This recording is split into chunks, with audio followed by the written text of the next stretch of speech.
ఒక్క నోటిఫికేషన్ ఇవ్వకుండా ఒక్క పరీక్ష కూడా కండక్ట్ చేయకుండా 30,000 ఉద్యోగాలు నేనే ఇచ్చినానని ముఖ్యమంత్రి గారు బొంకుతుంటే, పచ్చి అబద్ధాలు చెప్తుంటే పత్రికల్లో టీవీలలో నిజంగా నవ్వాలో ఏడవాలో తెలియని పరిస్థితి. ఒక సంవత్సరంలో 2 లక్షల ఉద్యోగాలు ఇస్తామన్నారు రేవంత్ రెడ్డి గారు.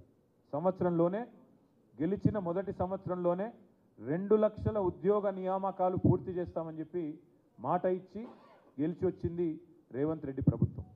అందుకే విద్యావంతులైన మీ అందరికీ నా విజ్ఞప్తి, ఈ ప్రభుత్వానికి ఇప్పటికే 5 నెలల కాల పరిమితి ముగిసింది.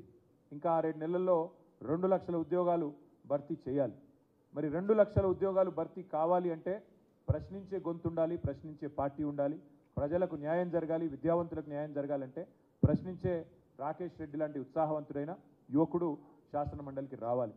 ఇవాళ కావాల్సింది అధికార స్వరాలు కాదు, కావాల్సింది ధిక్కార స్వరాలు, కావాల్సింది తప్పకుండా ప్రశ్నించే స్వరాలు, తప్పకుండా ప్రభుత్వాన్ని నిలదీసే స్వరాలు కావాలి.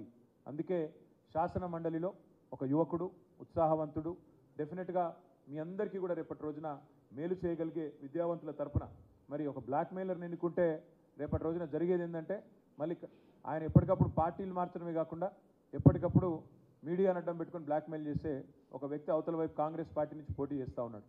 ఆయన ఎప్పుడు ఏ పార్టీలో ఉంటాడో తెలియదు, ఎప్పుడు ఎవరిని నిందిస్తాడో తెలియదు. అట్లాంటి వ్యక్తులకు కనుక అవకాశం ఇస్తే గతంలో మనం నల్లగొండలో నయీంని చూసినాం, మళ్ళీ అట్లాంటి వాడిని ఇంకోని తయారు చేసినట్టు అవుతుంది. ఇట్లాంటి వ్యక్తులకు కనుక అవకాశం చట్టసభల్లో ఇస్తే దయచేసి అందుకే కోరేది ఒక యువకుడు, విద్యావంతుడు, ఉత్సాహవంతుడు, మరి అన్నింటికి మించి ప్రశ్నించే సత్తా ఉన్నవాడు, చదువుకున్నవాడు, ముఖ్యంగా పెద్ద ఎత్తున అవసరమైతే అమెరికాలోనే స్థిరపడి అక్కడే కోట్ల రూపాయలు సంపాదించుకునే అవకాశం ఉన్నా దానికి కాదని రాజకీయాల్లోకి వచ్చి ప్రజా జీవితంలోకి వచ్చి ఇవాళ మీ ఆశీర్వాదం కోసం మీ ముందుకు వస్తున్న తమ్ముడు రాకేష్ రెడ్డి గారికి అవకాశం ఇచ్చి గెలిపించాలని కోరుతూ మా పార్టీ పరంగా కూడా మా నాయకులందరం కూడా మీటింగ్ పెట్టుకున్నాం. మరి రాబోయే 10 రోజులు, ఎందుకంటే 25 తారీఖు లాస్ట్ ప్రచారానికి, ఈ 10 రోజులు కూడా అందరం కూడా ఎక్కడి వాళ్ళం అక్కడ కష్టపడదామని నిర్ణయం తీసుకున్నాం. మా పార్టీ పరంగా పూర్తి ఎఫర్ట్ పెడతాం. తప్పకుండా తమ్ముడు రాకేష్ రెడ్డి గారిని 3 జిల్లాల విద్యావంతుల ఆశీస్సులతో గెలిపించుకుంటామని చెప్పి కూడా ఆశాభావంతో మీ అందరికీ కూడా ధన్యవాదాలు. మీలో కూడా ఓట్లున్న వాళ్ళు కూడా దయచేసి మాకే ఓటేయాలని చెప్పి కూడా హృదయపూర్వకంగా విజ్ఞప్తి. Thank you.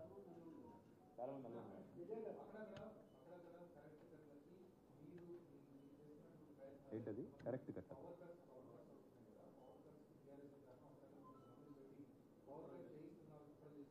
రేవంత్ రెడ్డి గారికి కేసీఆర్ గారికి తేడా ఏంటంటే, కేసీఆర్ గారు 10 ఏళ్ళు ప్రభుత్వాన్ని నడిపినా ఎన్నడూ ఒక పొల్లు మాట కూడా రాష్ట్ర ప్రభుత్వ ఉద్యోగుల గురించి మాట్లాడలేదు. ఎందుకంటే వారితో మాకున్నది పేగుబంధం.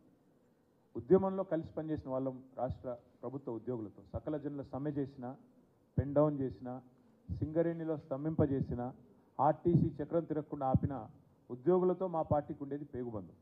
అందుకే ఎన్నడూ కూడా మేము ఉద్యోగుల పట్ల కుదిరితే ప్రేమపూర్వకంగా వ్యవహారం చేసిన తప్ప ఎన్నడూ నిందించలేదు.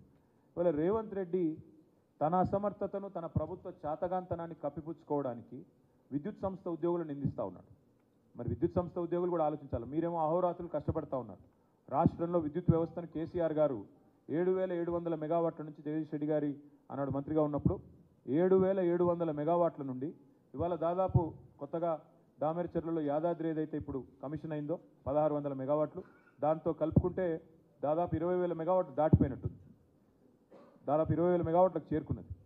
అంటే విద్యుత్ సంస్థ ఉద్యోగుల కష్టం జెన్కో కానీ, ట్రాన్స్కో కానీ, డిస్కామ్లు కానీ అద్భుతంగా ఉంది కాబట్టే అక్కడి నుంచి ఇక్కడ దాకా వచ్చాం. అది గుర్తించకుండా, కామన్ సెన్స్ లేకుండా ఇవాళ తన చేతగానితనాన్ని కప్పిపుచ్చుకోవడానికి 10 ఏళ్ళు కేసీఆర్ గారి ప్రభుత్వంలో కరెంటు కోతలు లేకుండా బ్రహ్మాండంగా ఏ ఉద్యోగులైతే నిర్వహించారో ఇవాళ ఆ ఉద్యోగులను నిందిస్తూ చిల్లర రాజకీయానికి ముఖ్యమంత్రి ఏదైతే పాల్పడుతున్నాడో ఆయన ఆలోచించుకోవాలి. ఎందుకంటే ఆయన విజ్ఞతతో మాట్లాడాలి. ఇవాళ ఎలక్షన్ అయిపోయింది, ఎందుకు మాట్లాడుతున్నాడు ఇట్లా? తన చేతగానితనం బయటపడుతుందనా? అదే చెప్తున్నా బ్రదర్, ముఖం బాగాలేకపోతే అద్దం బాలు కొట్టినట్టు వెనకటికేవుడు అట్లున్నది కత్తి. ఆయనకు చేత కాదు ప్రభుత్వాన్ని నడపడం. ఏ ప్రభుత్వాన్ని అయితే కేసీఆర్ గారు సమర్థవంతంగా నడిపారో, ఏ డిస్కంలను అయితే నడిపారో, ఏ డిస్కంలో ఉద్యోగులు అయితే అహర్నిశలు శ్రమించి ఆఖరికి శ్రీశైలంలో పంప్ హౌస్ మునిగిపోతే కూడా, కష్టమైతే కూడా, నష్టం జరిగితే కూడా, ప్రాణ నష్టం జరిగితే కూడా అహర్నిశలు శ్రమించింది ఇదే ఉద్యోగులు. వాళ్ళని ఇలా నిందిస్తూ రాష్ట్ర ప్రభుత్వ ఉద్యోగులను ఇన్సల్ట్ చేయడం అనేది ముఖ్యమంత్రికి తగదు. ఇకనైనా రేవంత్ రెడ్డి గారు తాను ముఖ్యమంత్రి అనే విషయాన్ని గుర్తు తెచ్చుకుంటే మంచిది. ఇంకా ప్రతిపక్షంలో లేడు, ప్రతిపక్షంలో ఉన్నప్పుడు ఇట్లే గావు కేకలు పెడబొబ్బలు. అప్పుడు పోలీసు వాళ్ళని తిట్టిండు, ఉద్యోగులను తిట్టిండు, కొంతమంది తొత్తులు అన్నాడు, మళ్ళీ ఐఏఎస్ అధికారులను తిట్టిండు, బీహారీ గ్యాంగులు అన్నాడు, ఇంకా కూడా అదే దిక్కుమాలిన మాటలు మాట్లాడుతున్నాడు. ఇది మంచిది కాదు. ఇప్పుడు ఆయన ముఖ్యమంత్రి, ఇప్పుడు ఆయన ముఖ్యమంత్రిలాగా మాట్లాడాలా?